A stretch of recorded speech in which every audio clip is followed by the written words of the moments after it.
You think medieval folks were uptight prudes who made love through a hole in a sheet. Think again. In those times, you could wake up to a court order demanding an intimate medical inspection with certified examiners assessing whether your body was fit for marriage. Medieval sexuality wasn't something discreet.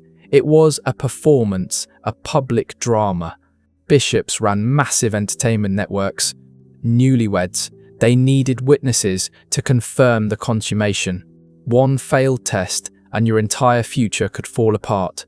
This is the disturbing reality of medieval sexuality, a world that makes today's dating apps feel like Sunday Mass. Between 1100 and 500 CE, the records reveal a parade of public rituals and invasive practices so bizarre they make modern reality TV look like a nature documentary. What follows isn't in your school textbooks. Is the raw, unfiltered truth about how our ancestors dragged the most private moments into the most public spaces. We're about to explore 7 layers of medieval madness. First, the chilling fitness trials where your bedroom abilities were turned into legal evidence. Then, the ceremonial requirement that consuming a marriage meant having an audience. We'll uncover how bishops profited from entertainment empires even as they preached virtue. You'll see how medieval doctors prescribed sexual activity like medicine. We'll explore health treatments more dangerous than the problems they were meant to solve. Then come the strange love potions brewed with disturbing ingredients. And finally, public punishments for adultery that turn shame into street theatre. Every part of this journey will make you more thankful for modern privacy than ever before. Let's begin with one of the most humiliating court procedures in human history, the fitness trials, where your physical capability for marriage became part of the official record. Picture York, England, in the year 1370. John Sanderson stands inside a courtroom. Several certified experts arrive to examine him. A court scribe notes down their findings in clinical detail. That's not fiction. It's straight from real legal documents. And no, this wasn't a strange exception. It was standard legal process in much of medieval Europe. If your spouse claimed you couldn't perform your marital duties, you'd be brought to court and subjected to a public medical evaluation. Failing it could mean annulment, loss of your dowry, and complete social disgrace. These trials were held in specially designated rooms within cuirasses across Europe. Imagine a cold stone chamber with tall windows, wooden benches for observers, and a raised platform for the accused. Certified inspectors, typically seasoned doctors or midwives appointed by the court, wore official insignia. The procedure was clinical and horrifying. First, a preliminary visual assessment while officials looked on. Then came the formal evaluation, extensive, slow, and detailed. The examination could take hours. Officials recorded everything: your physical state, your responsiveness to stimulation, your overall fitness for marriage. Medical professionals searched for signs of dysfunction or incapacity, and all of it happened in full view of judges, lawyers, and sometimes relatives. John Sanderson's court file described his condition in blunt medical terms, suggesting a serious physical issue. His wife had launched the trial after 3 years of an unconsummated marriage, claiming financial damages. In 1292, Walter Deontay went through something even worse. His wife insisted on 3 separate examinations across a month, each one more invasive than the last. He failed all 3 despite using medicinal treatments to help. But the most haunting story might be from Paris, 1450. Pierre de Framville only passed his trial on the 3rd try, and only after taking dangerous herbal concoctions that risked permanent damage. That's how high the pressure was. Men would risk poisoning themselves rather than face the shame of failure. These trials weren't just physically excruciating, they were psychologically brutal. Each failed attempt wrecked your reputation further. Technically, retries were allowed, but but everyone carried more humiliation. And the courtroom wasn't just full of strangers. It could include your in-laws, medical experts, notaries, and even church officials. The examiners used established methods. Some involved stimulation techniques, others employed temperature changes or crude medical tools we'd now call instruments. Now, imagine the mental toll. You're half-dressed in a courtroom, trying to prove your body works, surrounded by observers recording every reaction. Some men fainted, others broke down crying. The humiliation is forever etched in official court records. And here's the deeper truth. Marriage in medieval Europe was primarily a legal and economic agreement. Consummation wasn't optional. It was what sealed the contract. The church taught that producing children was the core purpose of marriage. No consummation meant no valid union. Canon law, drawn from Roman legal tradition, allowed annulment for permanent incapacity. And medieval medicine viewed sexual dysfunction as either a physical illness needing treatment or a spiritual affliction requiring prayer. Physicians operated under humoral theory, believing bodily imbalances could cause dysfunction. Surprisingly to some, women had legal rights to marital satisfaction. Both partners were expected to respond when the other requested it. Failure to perform was considered a breach of legal responsibility. The numbers speak volumes. Court records suggest more than 200 such fitness trials occurred per decade in major cities like London, Florence, and Paris. Fewer than 1 in 3 ended with the marriage intact. The consequences reached far beyond the bedroom. Family alliances collapsed, dowries were forfeited. Entire social and financial networks could unravel based on what happened in that cold, echoing courtroom. Today, we assume medical privacy as a basic right. Your intimate life is between you, your partner, and maybe your physician. No one's dragging you into court for physical evaluation. There's no inspection team manually testing you while clerks jot down notes. The tools, medications, and treatments available now would have appeared like pure sorcery to medieval people forced into these orals. We forget that the idea of intimate privacy is actually a modern concept. But here's the truly unsettling part. Fitness trials were at the very least for married people caught in a legal conflict. Now, picture this. Your wedding night itself being a public event that required witnesses to confirm that you succeeded. Think fitness trials were invasive. Wait until you hear about ceremonial consummation, where completing the marriage required an audience of high-status onlookers. In 1445, Margaret of Anjou married King Henry V, VI of England. She was just 15. On their first night together, 23 individuals, including clergy, nobles, and court officials, gathered inside the royal bedchamber. They weren't lingering in the hallway. They were in the room surrounding the curtain bed, straining to hear sounds or spot movement that would signal successful consummation. At the foot of the bed stood the Archbishop of Canterbury, offering blessings as the young couple tried to perform their duties. Without this observed act, the union that tied England and France together could be considered invalid. Imagine your priest, your boss, and your family all present for the most nerve-wracking night of your life. That was the reality of royal marriages in the medieval era. The preparation for these nights was a twisted mix of ritual and humiliation masked as festivity. It began with the undressing ceremony. The bride and groom were stripped not by each other but by relatives, while guests sang ribald songs and made vulgar jokes. Every layer removed brought loud cheers and inappropriate commentary. The bride's mother and aunts undressed her loudly, discussing her fertility and readiness for childbirth. Meanwhile, the groom's male relatives helped remove his clothes, tossing crude remarks about performance expectations and offering last-minute advice. Then came the procession to the bedchamber. The couple would walk, often blushing and nervous, through crowded halls filled with intoxicated guests. They'd be pelted with symbolic items meant to bless fertility.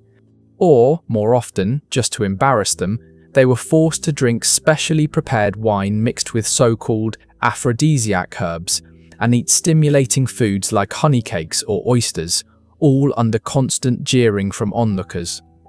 The priest would then consecrate the bed itself, sprinkling holy water on the sheets where the act was to take place. Special prayers were recited, asking for quick conception from the woman and successful performance from the man. Curtains were drawn around the bed, but they were often thin enough to show silhouettes. Witnesses would place themselves around the room, some near the bed to hear noises, others by the door to make sure no one left early. These royal examples are among the most documented and the most harrowing. When Catherine of Aragon married Prince Arthur in 5001, 6 elite nobles were designated to witness the act. The Spanish ambassador insisted on staying close to ensure the political deal between England and Spain was physically sealed. When Arthur exited the room the next morning, he boasted that he had been in Spain and demanded ale, claiming that marriage is thirsty work. Whether he actually consummated the union would become a major political debate decades later during Henry VII's annulment case. Louis V's 6th and Marionette's wedding night in 1770 was even more humiliating. The Archbishop of Reims and numerous French dignitaries were present as the teenage couple struggled with their first sexual experience.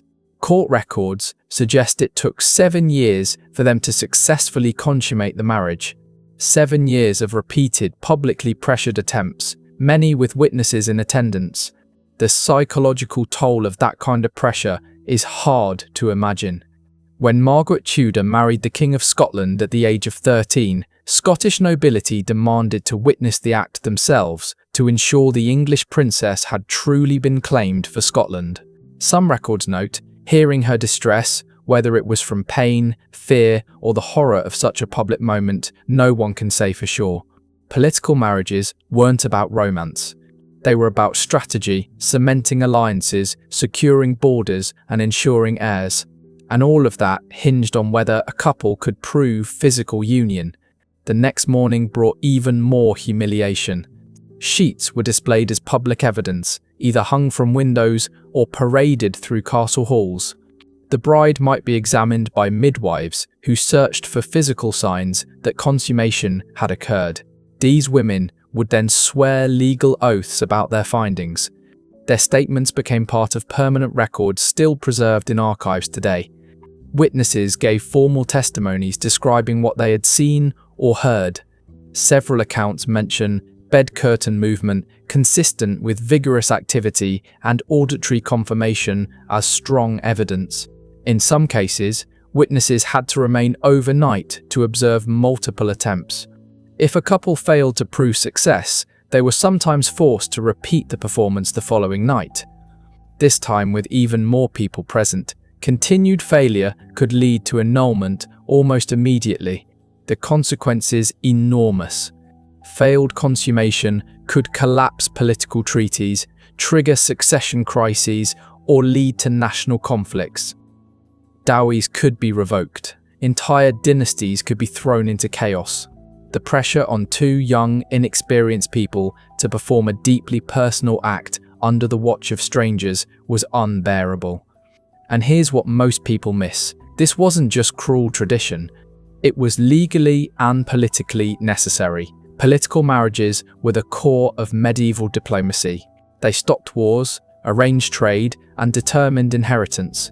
But if the marriage wasn't consummated, it didn't legally exist. In fact, inheritance laws demanded proof. A noble woman's virginity was seen as a form of currency. It had to be visibly transferred to ensure the legitimacy of heirs. The church made things even worse. Marriage was considered a sacred sacrament, but it only counted if it was physically completed. And theology was crystal clear on that. The concept of 2 becoming one flesh wasn't just symbolic.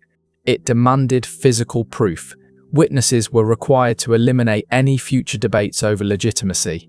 A king had to be certain that his heir was truly his. Noble families needed assurance that their daughters had been properly claimed before releasing their dowries. Fertility among the elite wasn't a private concern, it was a matter of national interest. The entire social hierarchy hinged on producing legitimate heirs. Witnesses didn't just offer gossip. They could prevent wars over succession. The exact customs varied across Europe. French weddings often featured more direct observation. English traditions leaned toward verifying the morning after. In some Italian ceremonies, the entire wedding party might flood into the chamber to witness the event. Suddenly, today's cringy wedding speeches feel like a dream in comparison. These days, the most embarrassing part of a wedding might be a slur toast from a tipsy uncle. We've tucked intimacy so far into the private realm that even alluding to it during a wedding feels inappropriate. The notion of having witnesses to consummation seems absurd to modern minds, like something out of a satirical novel. But the disturbing truth is this: what we now consider privacy is a modern luxury. It didn't truly emerge until after the 1700s. For most of human history, intimacy was a matter of public concern shaped by economics, politics, and social norms, and it required verification. And, speaking of the church's influence on personal affairs, gets even stranger. You're about to hear about bishops who didn't just preach chastity, they ran the very businesses they condemned. Here's where medieval life reaches peak contradiction. The same bishops who thundered about purity from the pulpit were running massive entertainment empires. Take the Bishop of Winchester, for example. He wasn't just turning a blind eye to adult services, he managed the largest entertainment network in medieval England. In Suk, across the Thames from London, 18 establishments operated under his authority, staffed by over 1,000 women, known as the Winchester Geese. These weren't bacchanalians. They had public signage, printed price lists, and even the bishop's coat of arms proudly displayed above their doors, and the revenue. It funded Winchester Cathedral. Every chanted psalm, every carved stone paid for by the church's share of the entertainment trade. The hypocrisy is jaw-dropping, but this wasn't some amateur operation. It was a sophisticated, well-regulated business. These establishments were located in the Liberty of the Clink, an area under the bishop's exclusive legal control. The architecture was distinctive. Large, front-facing windows where women would be displayed to passers-by. The most infamous location, the Bow's Head, could accommodate over 100 visitors a night. Another venue, the Cardinal's Hat, catered to higher-paying customers, charging premium rates for women who were medically certified as disease-free by the bishop's own physicians. Records from these businesses still exist in church archives. Weekly ledgers documented profits of 20 to 40 per house, the modern equivalent of hundreds of thousands of dollars. The church's licensing process was bureaucratic and thorough. Women needed annual work permits with fees attached, of course. Weekly sin taxes were paid directly into church funds. Working during Lent was technically banned, but those with extra cash could pay fines to ignore it. The recruitment process was even more unsettling. Every year, the Goose Fair functioned under the pretense of hiring domestic servants, but its real purpose was known to all. Young women from rural villages would come seeking honest work, only to discover that the best-paying roles were in the bishop's brothel. Church officials would screen applicants for beauty and health, assigning the best women to the highest-class houses. This model, pioneered by the Bishop of Winchester, was adopted across Europe. In every transaction, the church took its cut, often 30 to 40% of the gross revenue. Physicians employed by the church performed weekly health inspections, checking for disease. Those who passed were awarded certification to continue working. Those who failed were suspended unless they paid bribes to continue. Even protection services were monetized. Church guards patrolled these districts, defending the women from abuse for a fee. They also acted as debt collectors, ensuring customers paid what they owed. Some women were even allowed to buy into retirement plans, essentially early insurance policies to support them when they could no longer work. Tragically, most didn't live long enough to benefit from them. In Avignon, the papal entertainment district operated directly under the Vatican during the Avignon papacy. The Pope's treasurers collected taxes that helped fund papal military forces. The building still stands with a papal coat of arms carved in stone above its entrance. Church records show it employed over 200 women at its peak, with private rooms reserved for travelling clergy. German bishops developed entire networks of such operations across the Holy Roman Empire. The Archbishop of Mainz ran establishments in 6 different cities. The Bishop of Strasbourg owned 4, all within view of the cathedral spire. These weren't secret dens of vice, they were public businesses. They advertised openly, competed for customers, and sent tax revenues directly into the bishop's treasury. In Spain, the arrangement was even more integrated. Some cathedral complexes literally contained these operations. In Seville, the adult venue was attached to the church via underground tunnels, allowing priests to visit in secret. Women employed there were made to attend special masses, sitting in marked pews as they were preached at for the very sins they were expected to commit. Later that evening, several church councils tried to stop this, but the money was too good. At the Council of Constance in 1414, a motion was raised to ban clerical ownership of entertainment houses. It failed. Why?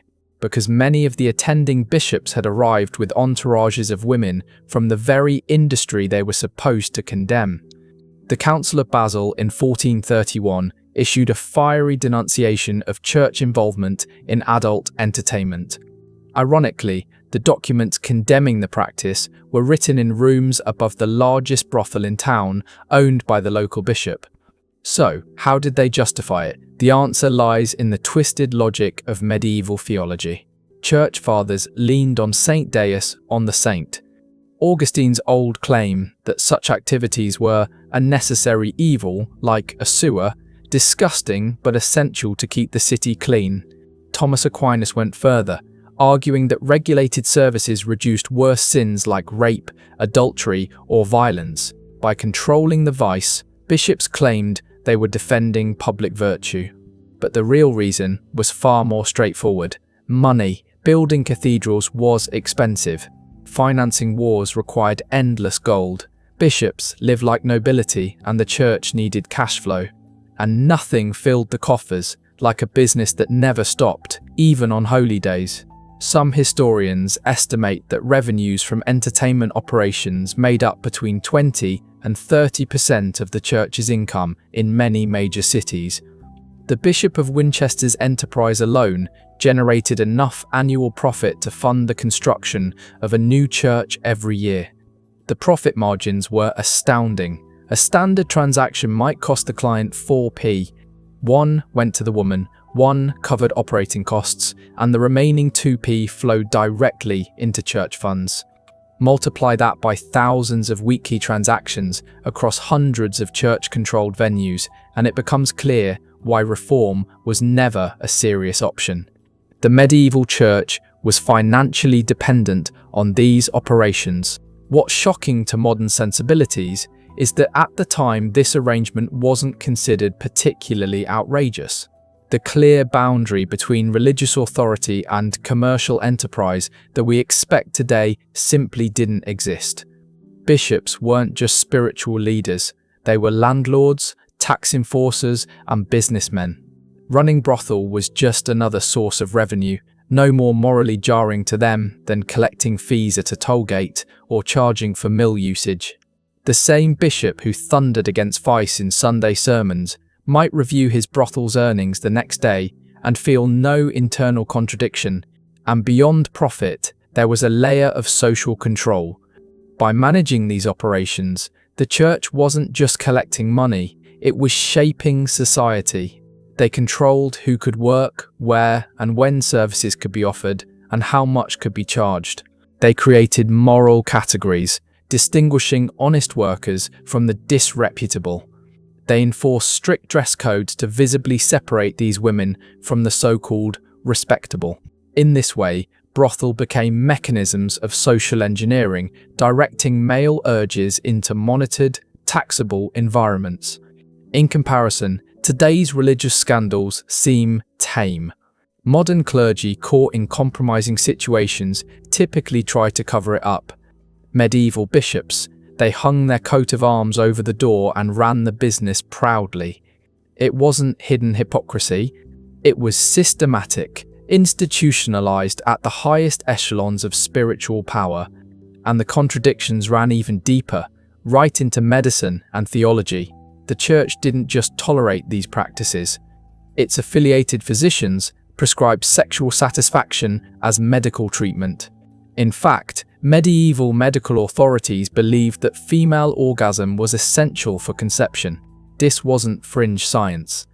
It was mainstream doctrine taught in universities and printed in standard medical texts. According to the widely accepted two-seed theory, both partners needed to contribute bodily fluids for conception to occur. A woman, it was believed, could only release her seed during orgasm. If she didn't climax, she couldn't get pregnant. Therefore, husbands were expected medically to learn how to please their wives. Doctors and midwives taught detailed techniques. Some even provided physical demonstrations to couples. It's hard to imagine today, but medieval physicians were offering sex therapy centuries before modern anatomy was properly understood. These theories came primarily from the Greek physician Galen, whose ideas dominated European medicine for over a millennium. Galen taught that women had internal genitalia analogous to male organs, and that orgasm triggered the release of their reproductive fluid just as it did for men. Medieval physicians elaborated on this, developing complex theories around female sexual response.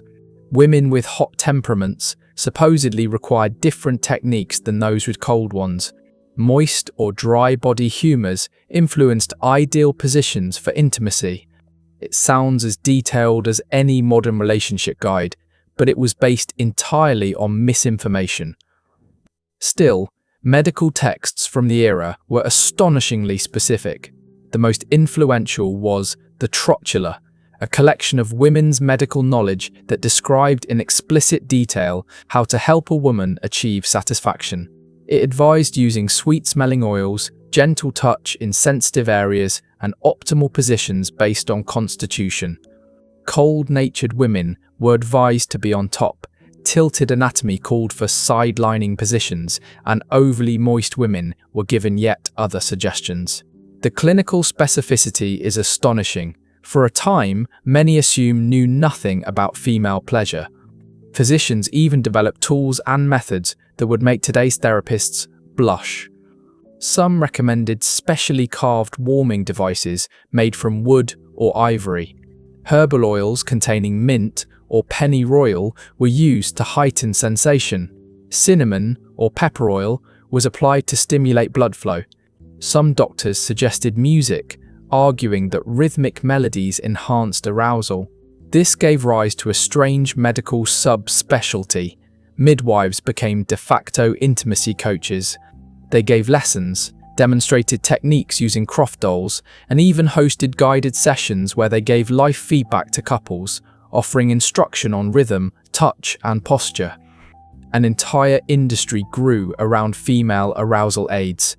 Wealthy women purchased expensive treatments, pearls crushed in wine, exotic powders mixed with honey, tinctures of mandrake root.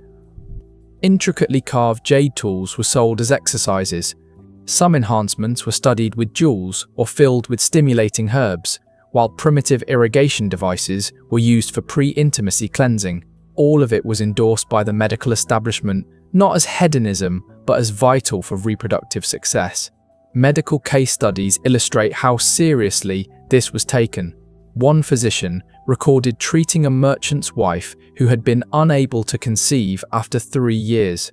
His prescription: daily intimate massage using heated oils, a diet rich in warming spices like ginger and cinnamon, and special instructions for her husband on how to provide satisfaction. After 2 months, she became pregnant. The climax was credited for the success. Doctors also designed tools for diagnosis and treatment. They used crude instruments to inspect internal anatomy, though their understanding was flawed. Some developed tests using feathers or warmed probes to check sensitivity. Others invented devices to amplify sound, supposedly indicating arousal when placed near the body. In this way, the female orgasm became medicalized, not for its own sake, but as a necessary ingredient for healthy conception, and this created theological chaos. Pleasure was considered sinful unless it was necessary for procreation. Confessors had to walk an impossible line. If a woman enjoyed herself too much, she was guilty of lust. But if she failed to enjoy intimacy, she might fail to conceive, which was also a sin. Theological debates broke out over whether pleasure during conception tainted the soul of the child. Some argued that lustful conception bred immoral offspring. Others claimed that children conceived without joy were spiritually defective. It was a lose-lose situation. Confession manuals revealed just how trapped women were. They were told to confess if they enjoyed sex, but also if they didn't reach climax. One guide even instructed priests to ask women whether they experienced the physical release necessary for conception.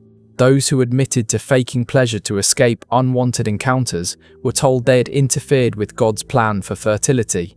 The gap between religious doctrine and medical guidance led to a covert network of intimate knowledge. Midwives privately taught techniques that priests condemned from the pulpit. Medical texts were copied and passed around in convents where nuns often provided reproductive care. Women exchanged fertility advice that, in truth, functioned as disguised satisfaction methods. Official culture denounced female pleasure, yet the medical community made it essential.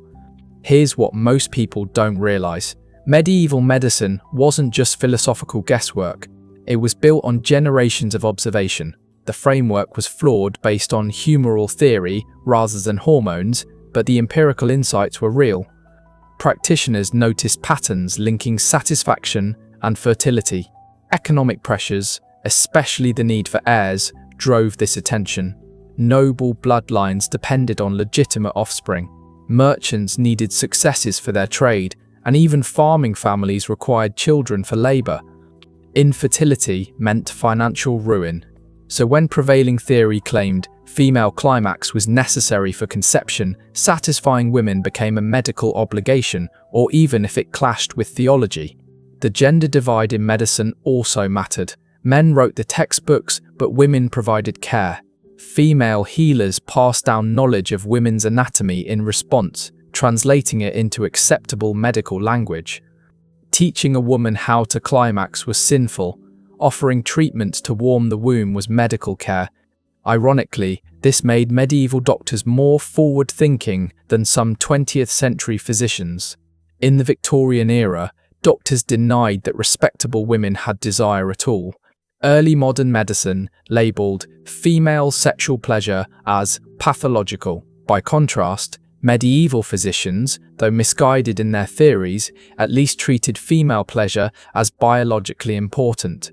They justified it with humoral balance and theological logic, but the result was the same. Women had medical permission to seek pleasure. This had significant social consequences. Unlike later centuries that erased female desire, medieval women could demand satisfaction with medical backing. Legal records even show women citing lack of pleasure as grounds for annulment. Texts advised husbands that failing to satisfy their wives was a failure of marital duty. While the two-seed theory was scientifically incorrect, it gave women more intimate agency than they would see for hundreds of years. That said, if the prescriptions for pleasure seem oddly modern, wait until you hear what medieval women did to prevent pregnancy. Contraception methods from the period make you truly thankful for modern healthcare. Each attempt at prevention was a gamble, often with fatal stakes. The ingredient lists read like toxic experiments, dangerous plants, animal byproducts, heavy metals, and organic materials. These weren't mere superstitions. Many came from academic medical texts written by trained physicians. Women inserted deadly pessaries before sex, some containing mercury or lead. Others drank concoctions with poisonous ingredients that risked organ failure or permanent nerve damage. Preventing pregnancy often meant risking death. But for many, the dangers of childbirth or another mouth to feed were worse. Even barrier methods, though more creative, were riddled with danger. Crocodile dung wasn't chosen randomly. It had an alkaline quality that could affect fertility. Ancient Egyptian texts dating back to 1850 BCE recommended it, and medieval European doctors, copying older knowledge without understanding, replicated the advice. But access to crocodile waste was limited, so women substituted whatever animal feces they had, horse, cow, or pig, which introduced dangerous bacteria. Somewhat safer were honey and acacia gum mixtures. Acacia ferments into a mild acid, while honey has antibacterial properties. Women soaked wool or cotton in the mix and used it as a primitive barrier. Unfortunately, the lack of hygiene and the risk of forgotten material led to infections and, in some cases, death from toxic shock. Sea sponges soaked in acidic liquids, vinegar, lemon juice, or wine were among the more sophisticated options. The acidity could act as a spermicide, while the sponge provided physical blockage. Mediterranean women had natural access to sea sponges, but in the north, women used moss, rags, or even bread. The method required precise timing and removal, and infections remained a major threat. Animal organ sheath came closest to modern contraceptives.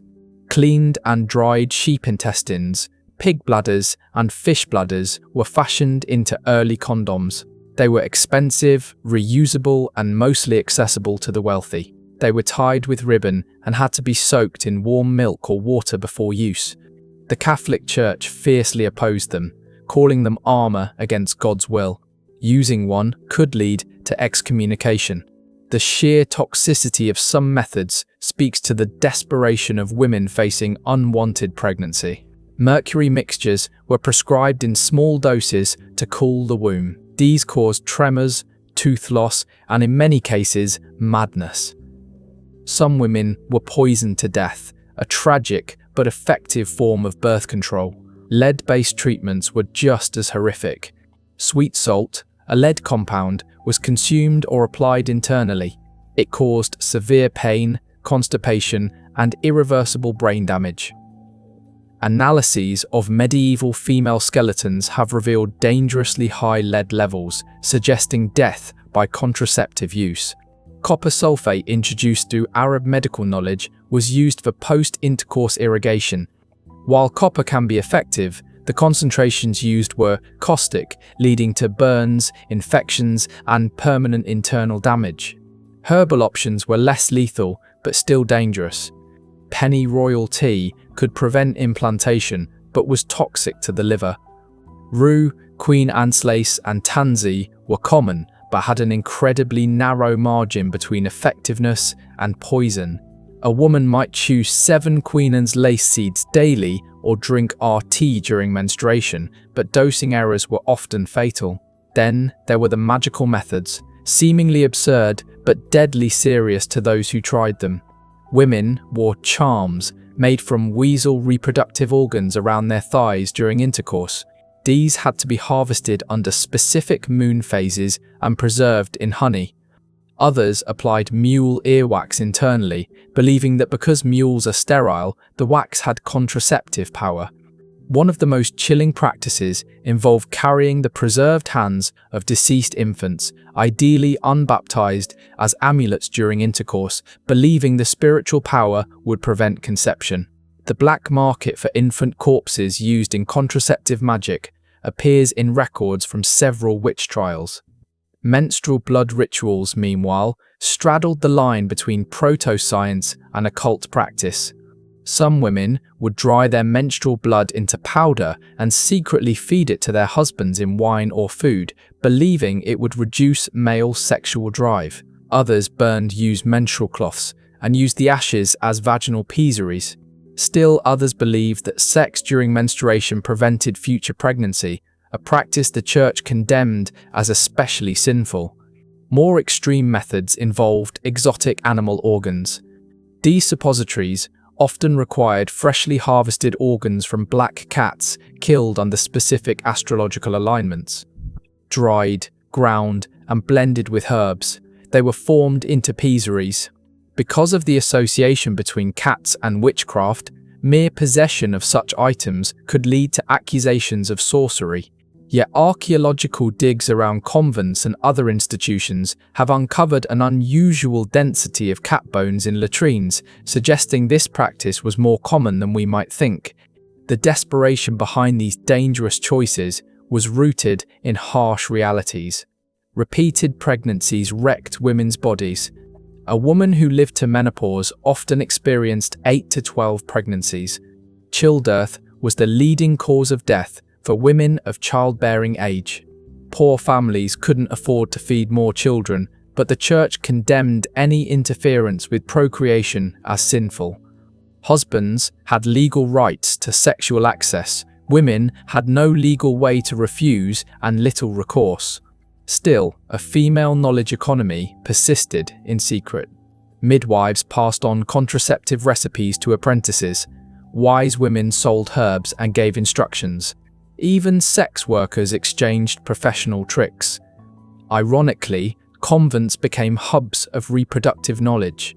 Nuns tasked with caring for women's health had to know what methods desperate women were attempting. This underground network thrived despite harsh religious and legal restrictions. Much of the contraceptive burden fell on women because men often refused to practice withdrawal, one of the few risk-free methods available.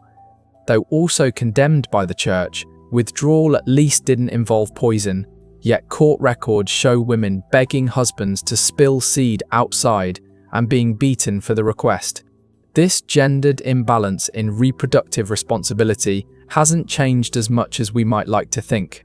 Midwife networks developed complex supply chains for these methods. They sourced rare ingredients from distant regions, gathered specific herbs in season, and maintained generations-old recipes that balanced effectiveness with survivability.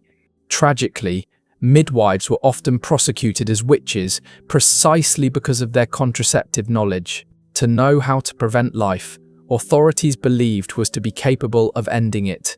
In this light, today's safe, legal, and effective birth control feels like a miracle. For most of history, family planning was a life-threatening act. Every attempt at contraception was a gamble with death. That women survived long enough to pass on this knowledge is a testament to both desperation and resilience. And if contraception was dangerous, medieval love magic was outright macabre. Forget flowers and love letters. Medieval romance involved corpse parts, menstrual blood, and the bone marrow of dead children. In 1320, Beatrix d'Anisole stood trial in France for secretly mixing her menstrual blood into her lover's wine. She wasn't an outlier. She was following a recipe found in grimoires passed from woman to woman. The ingredients in these potions sound like props from a horror film. Ground bones of unbaptized infants, organs from executed criminals, bodily fluids collected after sex, powdered dove brains, and even fragments of human heart. These were not metaphors or symbols. These were literal materials. Women bribed executioners, robbed graves, and hoarded their bodily secretions, all in pursuit of love and control. Human components had specific sourcing rules. Infant bone marrow was believed most potent, especially from children who died unbaptized. The marrow had to be extracted within 3 days of burial, using heated needles, then dried and ground before mixing with honey and wine. The resulting potion would be administered to a target gradually over weeks. Collecting menstrual blood took planning and discretion. Women stored their flow in dedicated ceramic containers, often marked with mystical symbols. Blood might be dried into cakes or used fresh, depending on the recipe.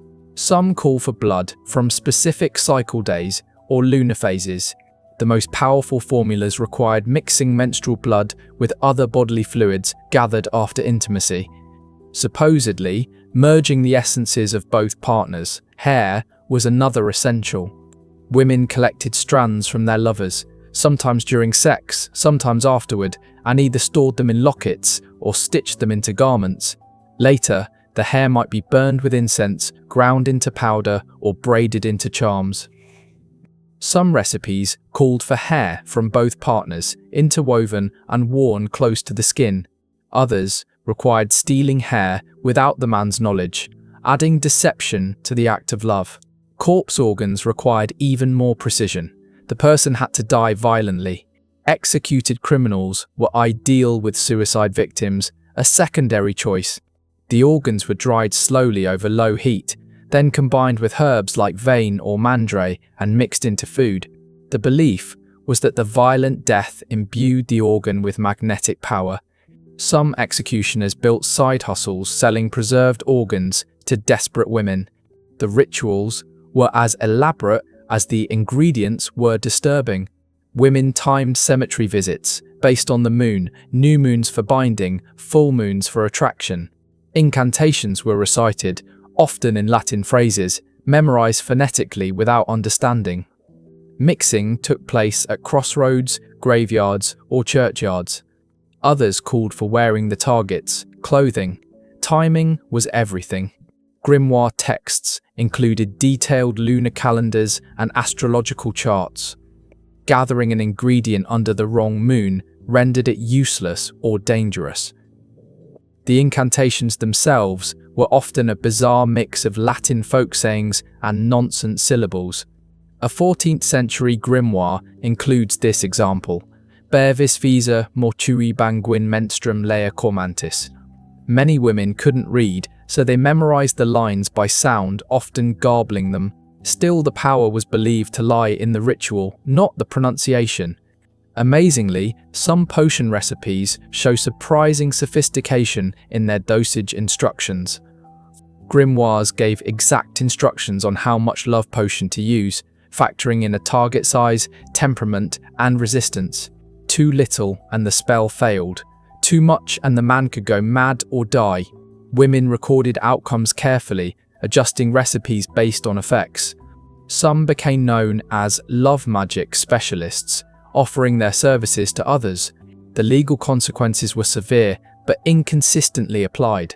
The church labelled love magic witchcraft punishable by excommunication or death. Secular courts treated it as poisoning if the victim fell ill, but outcomes and class-shaped enforcement. Noble women might be sentenced to penance, poor women could be executed. Court cases show how common the practice was in Montu. Several women were tried for love magic between 3008 and 1325. Their testimony includes recipes and ritual instructions. In 1480, Venetian authorities uncovered a widespread potion-selling network with standardized pricing and ingredients. London court records mention dozens of love magic cases each year throughout the medieval period. Punishments varied wildly. If a potion succeeded in making the target fall in love, the woman might receive leniency. If the man became ill or died, she could be hanged. Nobles might commute death sentences to exile or imprisonment in a convent. Poor women had no such options. One of the most memorable punishments came from Augsburg.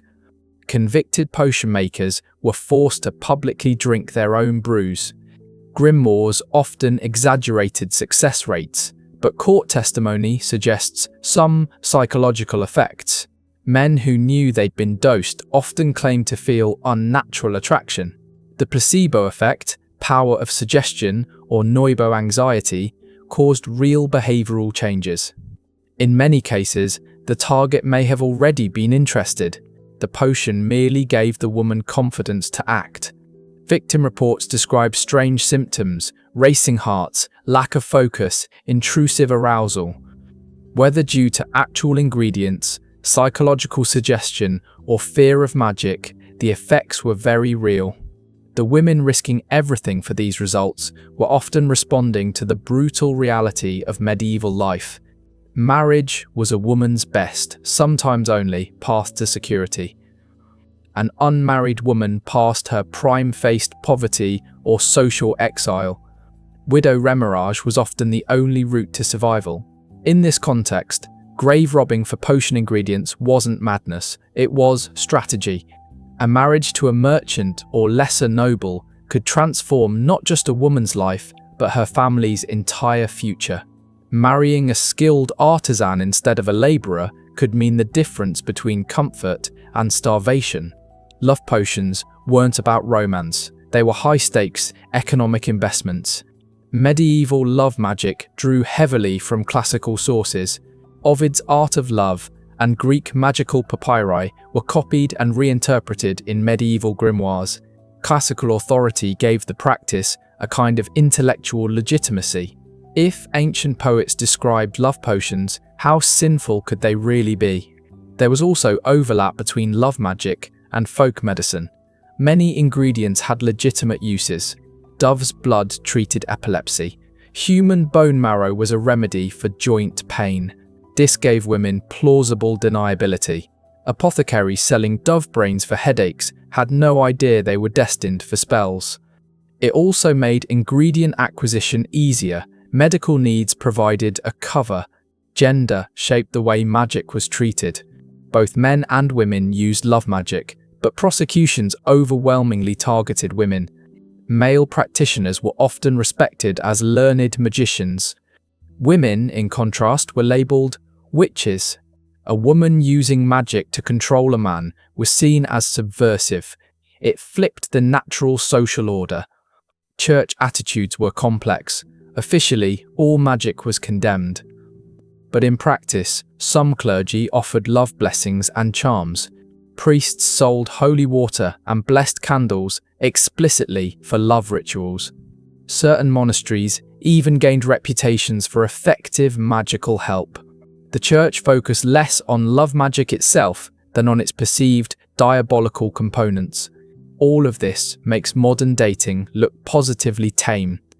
Today's romance may be confusing, but at least it doesn't involve powdered bones and grave dirt. Love spells have been replaced with dating apps, pickup lines, and filtered selfies. At worst, we get ghosted. In the Middle Ages, you could literally be poisoned in the name of love. Still, if potion making was dangerous, public punishment for adultery was worse. Think social media shaming is bad. In medieval France, adulterers endured la course. If caught, a couple would be paraded naked through town. A leather rope was tied around the man's waist, and the woman had to lead him like an animal. This wasn't spontaneous mob justice. It was organized, ceremonial, and brutal. Town criers announced the offense and named the guilty. Church bells rang at dawn. The couple was brought to the square and stripped under official supervision. Spectators arrived with rotten vegetables, whips, even chamber pots full of waste. The route wound through the busiest parts of town, past the church, the market, the town well, and local taverns.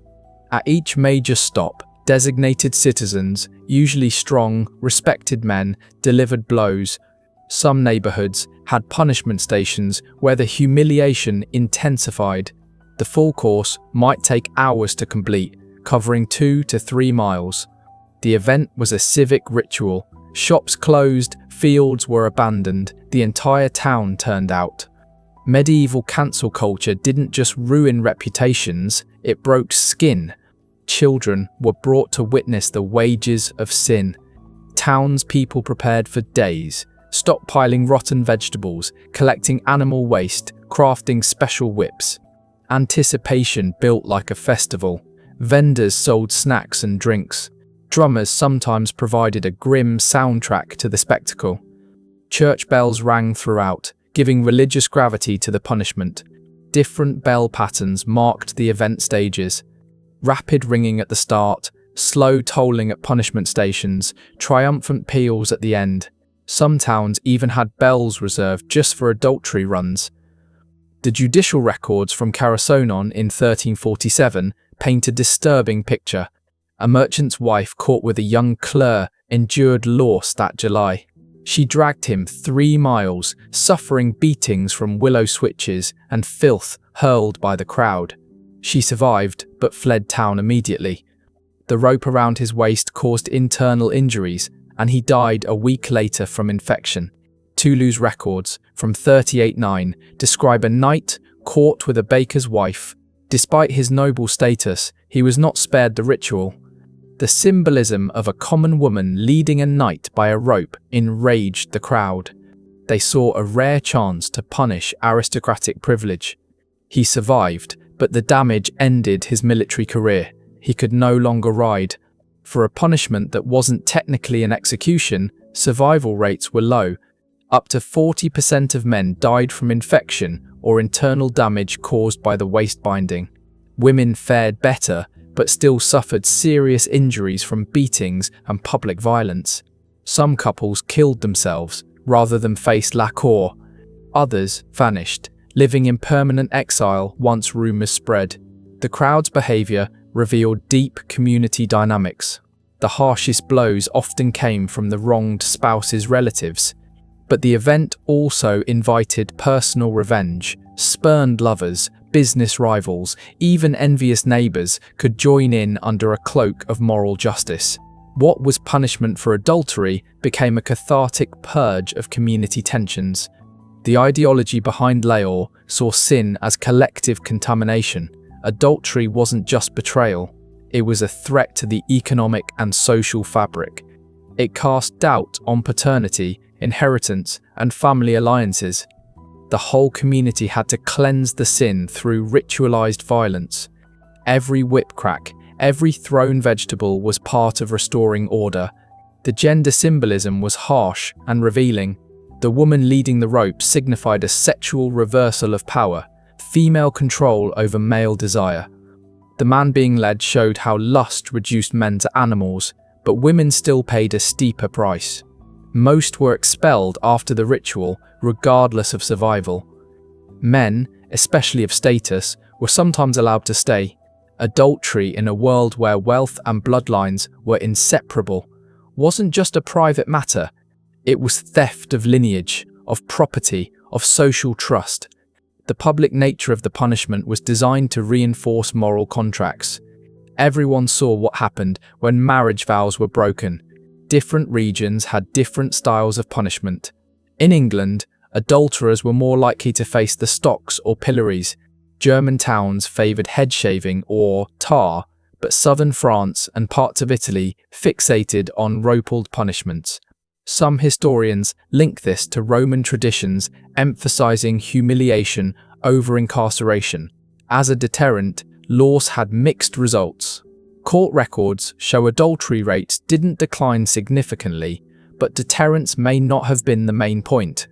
The ritual served other purposes: communal bonding through shared violence, the release of pent-up social frustrations, reinforcement of gender and marriage norms.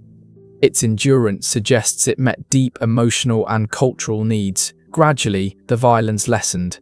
By the 1500s, many towns replaced la course with symbolic processions.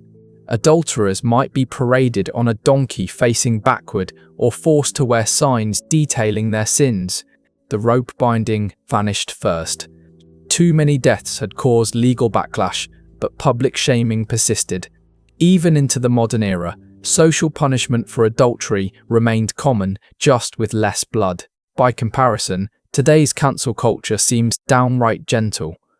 Online shaming can destroy reputations and careers, but it doesn't involve actual rope burns or public beatings. We've swapped whips for hashtags, chamber pots for angry tweets, but the primal urge to punish in public still lingers.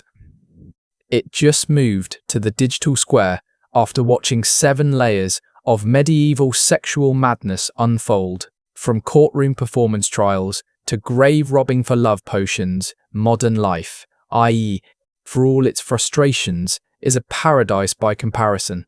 We've seen judges inspecting men for sexual fitness to marry. We've seen noble families crowd into wedding bedrooms to witness consummation. We've met bishops profiting from entertainment empires while preaching chastity. We've watched doctors prescribe orgasm while priests condemned it. We've followed women risking death with mercury and exotic animals to avoid pregnancy. We've uncovered dead infant bones crushed into love charms. We've witnessed adultery punished with rope leashes and townspeople armed with waste and vengeance. The ultimate lesson. Medieval people weren't repressed, they were obsessed. They made intimacy a public matter in ways that would shock even the most invasive modern tabloids. Where we swipe left or get ghosted, they used rope, fire, bone, and blood. Your intimate performance could be examined in court. Your wedding night might require official witnesses. The bishop who condemned your desires could own the brothel you visited. Your doctor prescribed satisfaction. Your priest condemned it. Every aspect of intimacy we considered deeply private was once public record, witnessed, documented, judged. Privacy, as we understand it, simply didn't exist. The idea that what happens in your bedroom is nobody else's business. To medieval people, that would have sounded insane because intimacy mattered. Economically, invalid marriages disrupted inheritances. Politically, unconsummated royal weddings caused wars. Socially, adultery polluted whole communities. Medically, satisfaction was required for conception. Religiously,